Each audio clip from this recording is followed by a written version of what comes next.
Hello, everybody.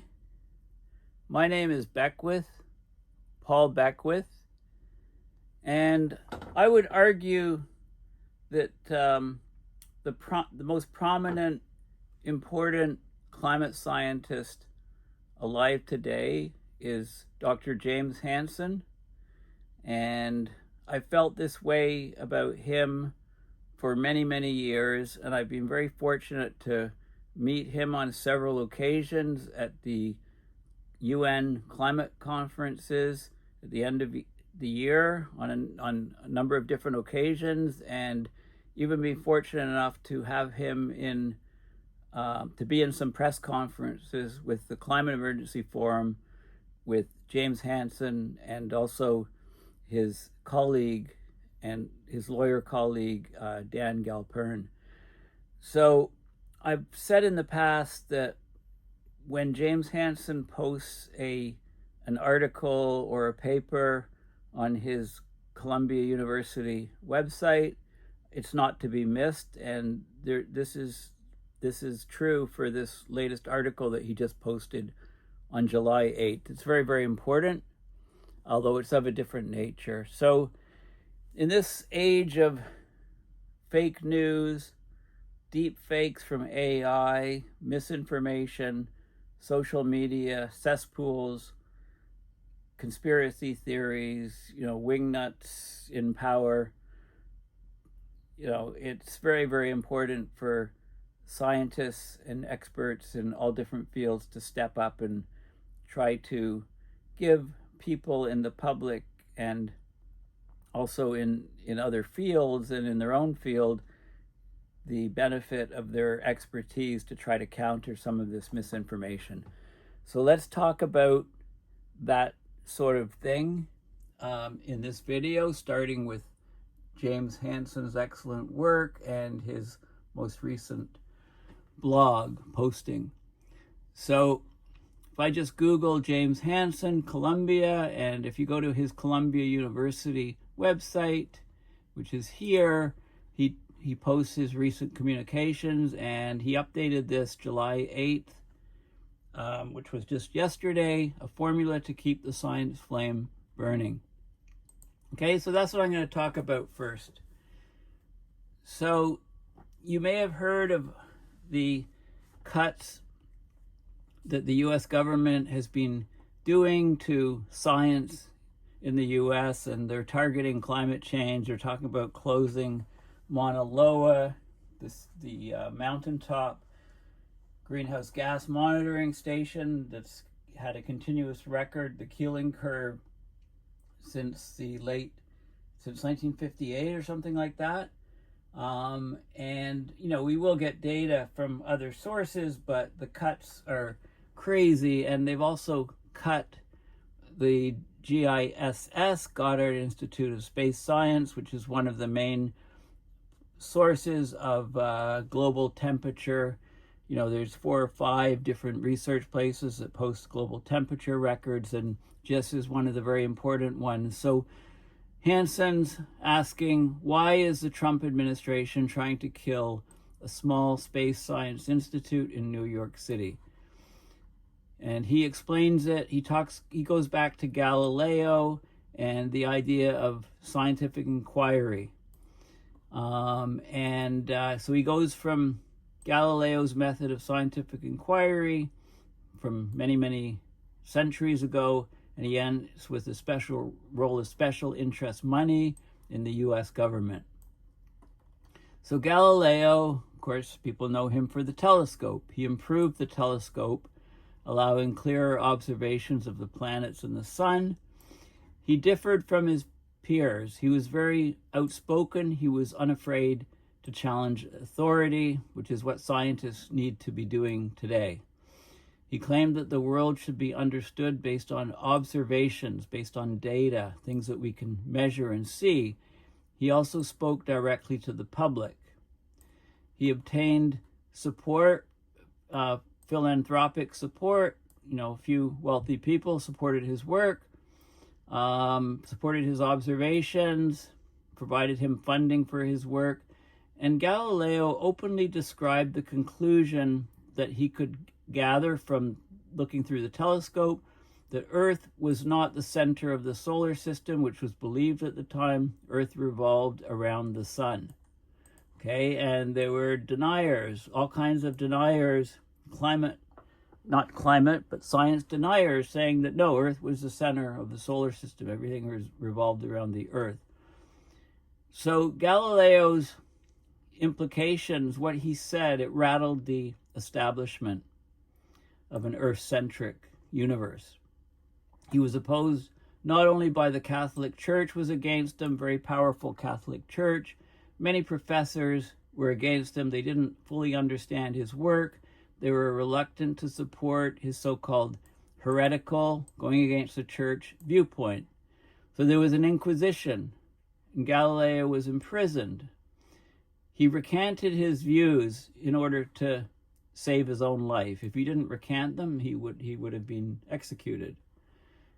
So he decided that he could wait for history to vindicate him. The scientific revolution was beginning at that time.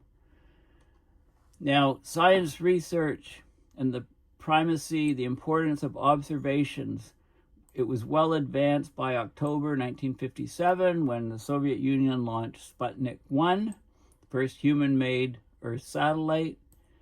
The U.S. formed NASA to respond to the Russians in 1958. They universities supported NASA and developed space scientists. So Hansen personally, he benefited from that support.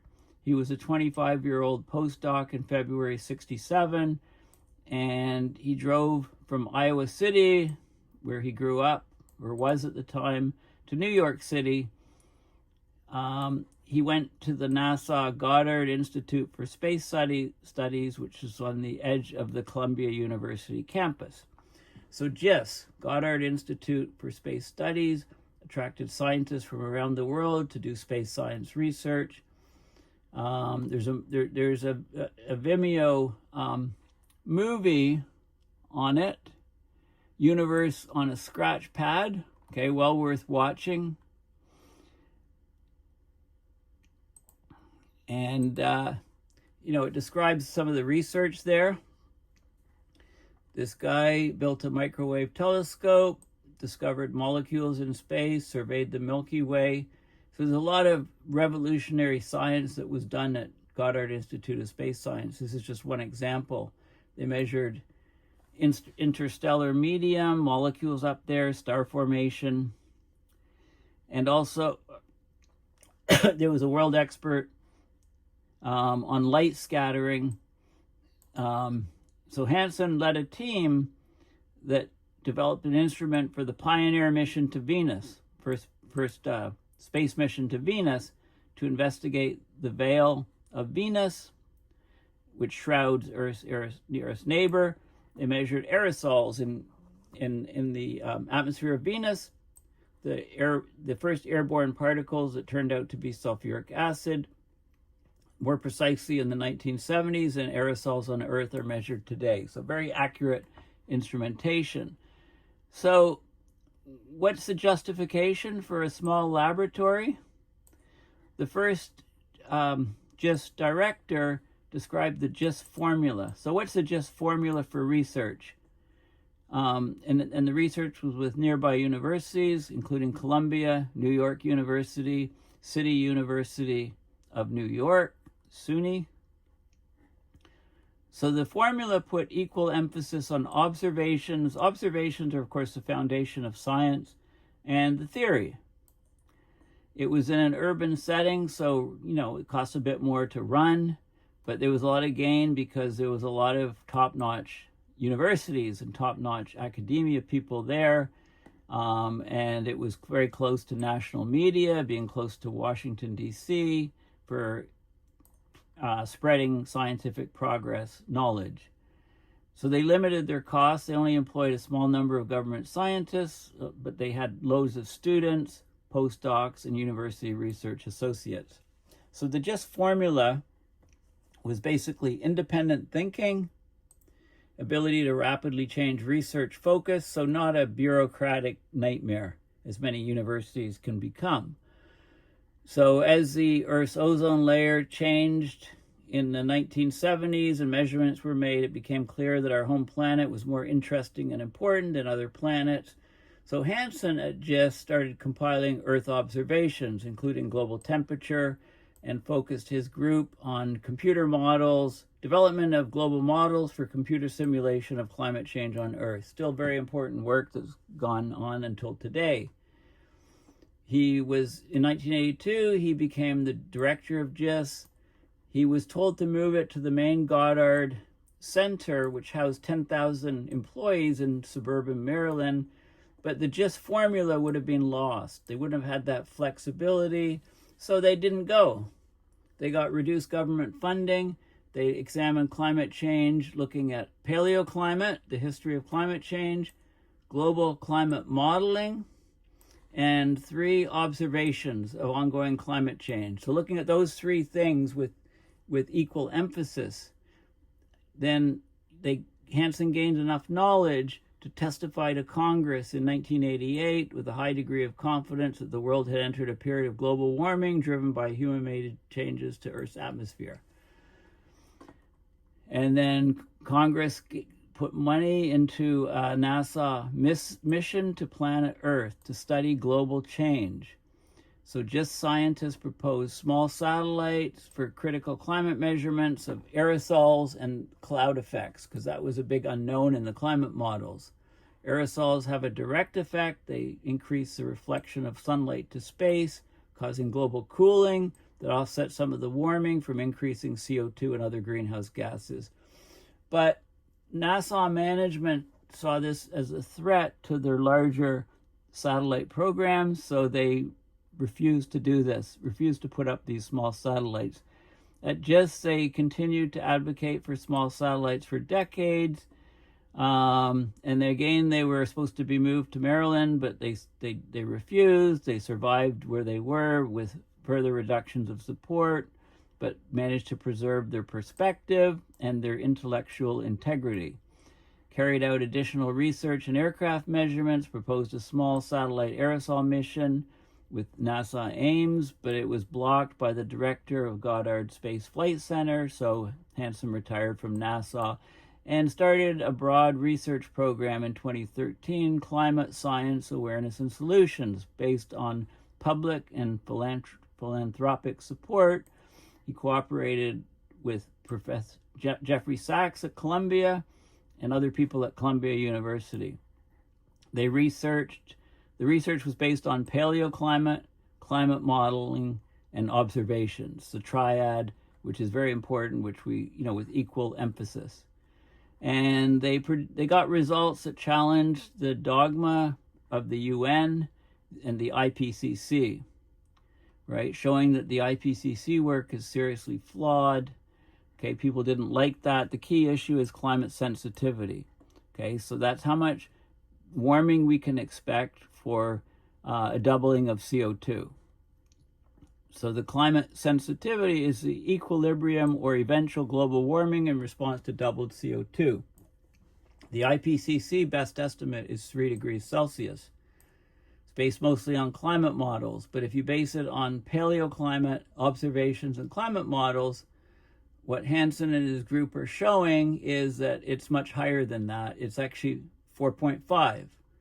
And why? Because of aerosols and clouds. And you can look at Hansen's previous notes to see where that is coming from. But basically, clouds are very difficult to model in computer models. Even a small cloud change affects the reflectivity and energy balance and affects the climate sensitivity. So there's been recent paleoclimate, long-term climate studies, improved data on global temperature during the last ice age and on longer time scales. So they have more than 99% confidence that climate sensitivity is greater than IPCC's best estimate, which is 3 degrees Celsius. It's actually 4.5 degrees. And they've got independent data on this from satellite observations of reflectivity. Earth has become darker during the past 25 years. Reflection of sunlight by clouds has diminished, fewer clouds. So basically, they're finding out that the 3 degrees is way too conservative an estimate, and it's just in plain wrong. So using paleoclimate, satellite observations, and climate modeling, the best estimate by Hansen and his colleagues is 4.5 degrees Celsius, which is hugely higher than 3 degrees Celsius. And this has important implications. The aerosol cooling constrained global warming 1970 to 2005, but since 2005, aerosols have been on decline globally, especially in China, as Europe and the US, because they've cleaned up their air. Since 2020, aerosols from ships have decreased due to regulations on sulfur content of shipping fuel.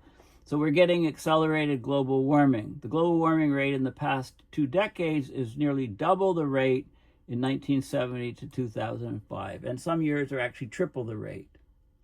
And they can confirm this by measuring the Earth energy imbalance, which is the difference between the absorbed solar radiation and the heat radiation emitted to space. Okay, so the Earth energy imbalance, it's doubled since 2005. It used to be 0.6 watts per square meter. Now it's 1.2 watts per square meter. 1.2, what does that mean? Well, it's like 800,000 Hiroshima atomic bombs going off per day, more than 500 per minute. That amount of energy is what the Earth is gaining. 90% of this excess energy is going into the ocean, heating the ocean. So the warming, because of the massive size of the ocean, is relentless but gradual. Okay, and then he says the climate threat is no reason to despair. And I'll just show you what David Suzuki has said, one of Canada's top environmentalists, had a lot to say recently in an interview, disagreeing with this despair idea. Fossil fuels, we've had a decent run with fossil fuels, right? They produce, a gallon of gas contains the energy equal to that of 400 hours of human labor by an adult, a fit adult male. Fossil fuels have raised living standards in much of the world, provide 80% of the world's energy today. Energy demand is rising. Billions of people still strive to escape poverty.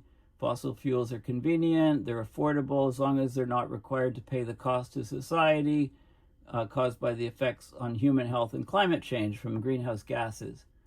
Right? So economists agree we need a rising carbon fee to phase down fossil fuels. And that's not happening, especially with present government. So Hansen talks a little bit about his book, Sophie's Planet, which hopefully is out soon, but he's included on this link. There's about 70 pages of his book. I highly recommend you have a look at it. I should probably cover it in a separate video. He talks about militarism. He talks about what's happening with the present U.S. government, attempting to close climate laboratories, halt collection of climate data, and seeing climate change as a threat. But of course, as I showed you in a previous video, the U.S. cost to the U.S. of climate change is $1 trillion per year. This is from Bloomberg Intelligence. It's not from wingnut zealots. It's from Bloomberg Intelligence, $1 trillion per year. Go a couple of videos back on my channel and make sure you watch that video. So anyway, science eventually finds a way. You can't suppress science forever. We can go into a scientific dark ages, right? Even the Pope did not stop Vatican astronomers from observing the planets and thinking about the motions.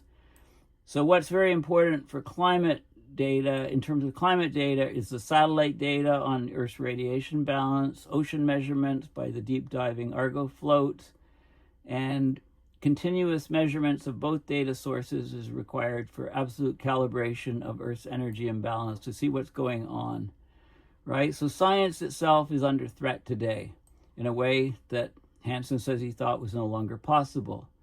Scientists who see and understand the threat must speak out. The next 5 to 10 years are crucial for policy decisions to define a course that provides energy to raise global living standards while allowing climate policies that cool the planet enough to avoid locking in irreversible effects like shutdown of the AMOC and large sea level rise. And, my last 2 videos were all on this shutdown of the SMOC, right? The southern meridional overturning circulation. Okay, so Hansen's article is very important to have a read of.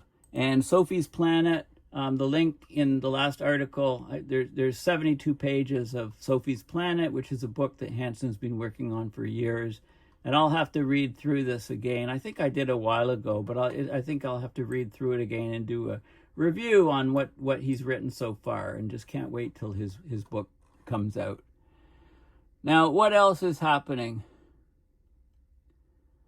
Okay, this is a link to Hansen's paper published February 3rd, 2025. Global warming has accelerated. Are the UN and public well informed? He talks about the rapid acceleration. And if you haven't read this paper, I covered it extensively in a previous video. It's a very important paper. So what else? What did David Suzuki have to say? He said it's too late. He says the fight against climate change is lost. So let's see what he says. Now, I was fortunate enough to meet David Suzuki on a number of different occasions at climate marches, etc., and was at the head of one climate march in Ottawa, and was with him for an hour or two. We talked a lot about climate change and so on. So this is not a new view for him, but publicly he hasn't said this. So, he's getting older. He's not withholding how he feels. He's saying exactly what he thinks. He says, we failed to shift the narrative, and we're still caught up in the same legal, economic, and political systems. For me, what we've got to do now is hunker down. He says it's too late to stop the worst effects of climate change. So it's not really new to me. It's new to a lot of people. So it's a very good interview. I like how he says, first of all, he's grateful to Donald Trump for keeping Pierre Poilievre, the conservative leader, out of office, because that's an amazing thing. But the overarching thing is that we're in deep trouble. He says Mark Carney, our present prime minister, is the most well-informed prime minister on climate change that we've had. He understands the threat we face with climate change, but he's a politician, and he's talking about using market forces to deal with it, climate change and so on. And, he talks about billionaires. It's crazy that we celebrate people who are billionaires. It should be illegal, for Christ's sakes. It's got nothing to do with money and everything to do with how big their DICK is. We should have awards, and whenever someone achieves 100 million, which is already obscene, give them a bronze statue of a DICK. When you get 1 billion, we give them an even bigger DICK. Give the rest of the money back. Anyway, it's a very interesting interview. He doesn't hold back. He talks about the 9 planetary boundaries from Rockstrom's European group, and he talks about what he means in terms of hunkering down, right? I mean, bad things are happening. Anyway, it's a very good interview. The link's in the description. Now, of course, dominating a lot of the news is the Texas floods, and I'll talk about the climate and weather of the Texas floods soon. Kind of waiting till the dust settles a little bit about this, but I have to bring this up. So some of the people on the far right are they're invoking all kinds of crazy conspiracy theories on causing the Texas floods. So this is in Slate from yesterday. Marjorie Taylor Greene's horrific comments on the Texas floods are just the beginning, right? So, the river, of course, water level rose nearly 30 feet in less than an hour, poured through, wreaked havoc on people along the shoreline, killing many people, many children, many girls, young girls at camps. What do people say? Sadly, so people try to find explanations, right? Like, how did it happen so fast? Why did it happen? Was the forecasting accurate enough? Were the cuts to National Weather Service and NOAA monitoring radars, etc., were they responsible? Was Trump responsible? And then the right says they try to find other reasons. So as is sadly typical these days, There are many waiting to provide only wrong answers with the goal of inflaming political passions and redirecting a state and country's mass grief. So there was a manufactured story that went viral, and it was picked up by mainstream outlets, the rumored rescue of 2 missing girls who'd been clinging to a tree for life. And this was completely made up. Okay, it was completely false. So, how could Texans have shielded themselves from what happened? Many liberals were quick to point out the steep cuts to the government's weather monitoring and warning systems. Okay, Trump blamed Biden's setups. Of course, what else is new? There's at least so there are staffing shortages at different stations, but the meteorologists in place did give warnings ahead of time. They gave flood watches, they gave flood warnings. Cell reception isn't great. They shared warnings, but then conspiracy theories start. So in Georgia, MAGA congressional candidate posted multiple tweets referring to fake weather, fake flooding, doubling down against raging liberals and brainwashed zombies. It's cloud seeding, geoengineering and manipulation. If fake weather causes real tragedy, that's murder. Pray, prepare, question the narrative. And then a Georgian Republican said that Republican Marjorie Taylor Greene joined in, continuing her proud tradition of blaming Jewish space lasers and claiming that it's certain that they can control the weather whenever there's a disaster. Cloud seeding, geoengineering, controlling the weather, and she introduces a bill to prohibit the injection, release, or dispersion of chemicals or substances into the atmosphere for the express purpose of altering weather, temperature, climate, or sunlight intensity, right? And blaming this. So saying that this crazy weather is intentional, it's being done by some nefarious people, and saying that there's, it's not the greenhouse gases that are changing the weather and climate. They're saying it's intentional injections. And, longtime climate deniers are some of it's just crazy stuff going on. Right, weather modification, and it's just nuts. It's just nuts what's happening. Total rejection of science. This is like witchcraft. This is like voodoo.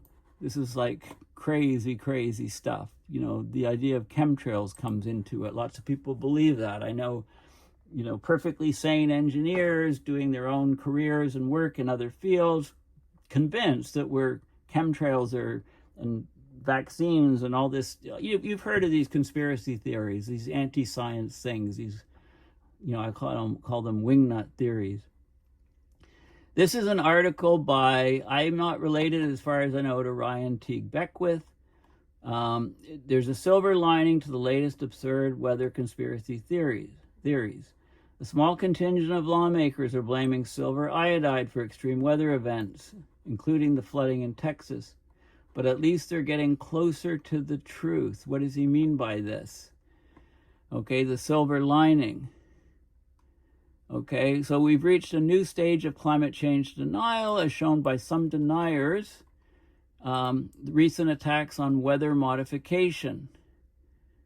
So that the article talks about Marjorie Taylor Greene posting about the bill to ban the dangerous and deadly practice of weather modification, cloud seeding, geoengineering, silver iodide, right? I've been researching weather and so on. Okay, so, other Republicans are saying they're blaming the Texas floods and Hurricane Helene on cloud seeding, geoengineering manipulation, calling it fake weather that amounted to murder. Other people have been taking it up and amplifying it on social media. So there's a small but growing contingent of lawmakers who are increasingly pointing to an alternative theory to extreme weather events, too frequent to ignore. Okay, Tennessee banned geoengineering last year. There's all these conspiracy theories about plane contrails or chemtrails. Florida Senate passed a ban on weather modification. They're proposing legislation in multiple other states, and it's a bizarre cause to take up. Cloud seeding is a decades-old technique for increasing rainfall, commonly used in drier states, but there's still questions about how effective it really is. There's no evidence that it's powerful enough to change the direction or intensity of hurricanes or major storms. Right? What they're suggesting is that people are intentionally making these natural disasters a lot worse by putting chemicals into the atmosphere. But all you need to do is substitute silver iodide with greenhouse gases, and they'd be in basic agreement with the general consensus among the scientific community on climate change first reached in 1990. It's the greenhouse gases in the atmosphere. We've modified the chemistry of the atmosphere, and these are causing the extreme weather events. Yet people will run around in circles and go through hoops and contortions to say anything but that. Okay, so... and you can go on in the article and get some of the history on it, on the denial of climate change and so on, the disruption of weather patterns and so on. So anyway, we're in a very, very strange situation, with all of the hoops and contortions that certain people are trying to invoke to try to say that, some humans sitting in this small room are creating all of these weather disasters, and yet they're still denying the basic science of climate change. So, as you can see, it's a very, very frustrating situation. So, anyway, this is where we stand right now. So, it's a real sort of head shaking kind of situation. Anyway, thank you for listening. Please go to my website, paulbeckwith.net, and donating to PayPal to support my research and videos as I try to connect the dots on abrupt climate system change. And please don't miss any comments or articles or papers that are put out by James Hansen and his colleagues. Very, very important stuff. I mean, that's the key part of this article. Formula for keeping the science flame burning gives a lot of interesting sort of history on some of Hansen's work at GISS, which Trump has just closed. Okay, thanks for listening, and bye for now.